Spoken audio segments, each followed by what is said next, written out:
మీ business ఏదైనా మీ ఊర్లో promotion చేయాలంటే అది సుమన్ టీవీతోనే సాధ్యం. ఇప్పుడే సంప్రదించండి. పిల్లలు చాలా ఇబ్బందులు పడతా ఉండే మళ్ళీ అనుకోకుండా ఈరోజు భద్రకాళి టెంపుల్ డెవలప్మెంట్ కోసం చుట్టుపక్కల ఉన్న మరి నిర్మాణాలన్నీ కూడా తొలగించడంతో వారికి ఉన్నటువంటి అకామిడేషన్ కూడా మరి తొలగించబడింది.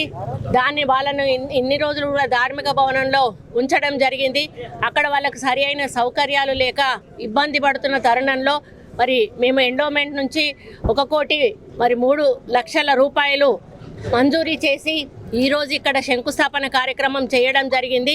ఈ యొక్క వేద పాఠశాల నిర్మాణం జరిగితే మరి ఒక వరంగల్ హన్మకొండ మొత్తానికి కూడా ఒక మంచి పాఠశాల ఇక్కడ మేము ఇచ్చిన వాళ్ళం అవుతాము. ఇది మాకు చాలా హ్యాపీగా ఉంది. దీంతో పాటుగా మరి ఆ యొక్క భద్రకాళి డెవలప్మెంట్ కూడా మరి చాలా ఇంపార్టెంట్గా తీసుకొని కలెక్టర్ గారు ప్రత్యేకంగా పరిశీలిస్తూ పరీక్షిస్తూ పర్యవేక్షిస్తూ దాన్ని ముందుకు తీసుకెళ్తున్న సందర్భంలో రాబోయే రోజుల్లో కూడా మరి భద్రకాళి అమ్మవారికి కూడా ఒక వైభవమైనటువంటి మరి గుడిగా తయారు చేసి భక్తులు ఇప్పటికే చాలా ఎక్కువ మొత్తంలో వస్తూ ఉన్నారు. అక్కడ సరిపోయే స్థలం లేదు కాబట్టి చుట్టుపక్కల ఉన్నటువంటి గవర్నమెంట్ ప్లేసులలో ఏవైనా మరి నిర్మాణాలు అవి ఉన్నా కూడా లేకపోతే మరి ఎవరైనా ఆక్రమించుకుని ఉన్నా కూడా అవన్నీ కూడా తొలగించి ఆ యొక్క స్పేస్ని ఇంకా ఎక్కువ చేయాల్సిన బాధ్యత మా మీద ఉంది. ఎందుకంటే మరి భక్తులు వచ్చినప్పుడు ఎక్కువ వచ్చినప్పుడు తోపులాట కానీ తొక్కిసలాట కానీ అయ్యేటువంటి అవకాశం ఉంటుంది. మరి ఆ యొక్క కార్యక్రమాన్ని కూడా మేము ముందుకు తీసుకుపోతా ఉన్నాము. కాబట్టి ఈరోజు మా చేతుల మీదుగా ఈ కార్యక్రమం అదేవిధంగా మాడవీధులకు కూడా మేము దాదాపు 50 కోట్ల రూపాయలు ఇవ్వడం జరిగింది. ఇవన్నీ కూడా మాకు చాలా హ్యాపీగా ఉన్నాయి.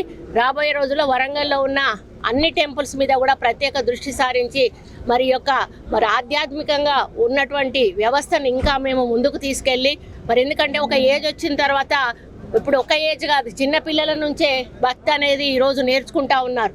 వాళ్ళందరికీ కూడా ఒక మంచి మరి ఏదైనా ప్లేస్ ఉంటుంది అంటే అది ఆలయాల్లోకి వెళ్ళినప్పుడే ఆ ప్రశాంతత లభిస్తుంది. ఆ ప్రశాంతత లభించాలంటే అక్కడ అన్ని సౌకర్యాలు కూడా సరిగా ఉండాలి. ఆ సౌకర్యాలని కల్పించి భక్తులకు మరి మంచి ఒక ప్రశాంతమైన వాతావరణాన్ని నెలకొల్పే దిశగా మరి అన్ని ఆలయాలను కూడా ముందుకు తీసుకుపోతామని తెలియజేస్తూ సెలవు తీసుకుంటాయి. అందులో అంటే బెస్ట్ ఎమ్మెల్యే గారు వారి పేర్లు ఫైనల్ చేయాలి. వారు చేస్తే మేము ఇచ్చేస్తాం. ఆల్రెడీ నోటిఫికేషన్ ఇప్పుడు ఉంది. ఇప్పుడు ఆల్రెడీ నోటిఫికేషన్ ఇచ్చి మా దగ్గర లిస్ట్ కూడా ఉంది. మేము ఫైనల్ చేస్తాం, త్వరలోనే ఫైనల్ చేస్తాం.